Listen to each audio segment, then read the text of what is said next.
Aduh, dah jadi satu trend pula dah melibatkan pihak berkuasa. Hari tu DPD pihak berkuasa dengan Pakcik Petai. Yang ni pihak berkuasa dengan Abang Mineral pula dah. Aku haraplah ke depan nanti tak jadi lagi macam ni. Aku bukan apa, aku cuma nak bagi tahulah.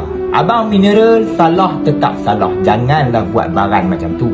Malu dekat orang di halayak ramai. Tambah pula sikit-sikit nak viral. Abang Mineral kena faham, jangan duk mengamuk. Pihak berkuasa ni hanya menjalankan tugas. Walaupun aku tak ada di situ, aku tak tahulah pula kod-kod pihak berkuasa ni ada tersalah cakap ke atau apa-apa ataupun ada provokasi ke. Yang tu aku tak tahu. Cumanya kalau Abang Mineral ni baru meniaga, bagi warning dulu. Esok kalau dia meniaga lagi, baru ambil barang yang dia meniaga. Tapi kalau dah banyak kali, memang patut diambil tindakan. Sebab apa? Kalau kita biarkan, nanti dekat padang tu bersepah orang meniaga sehingga tak terkawal.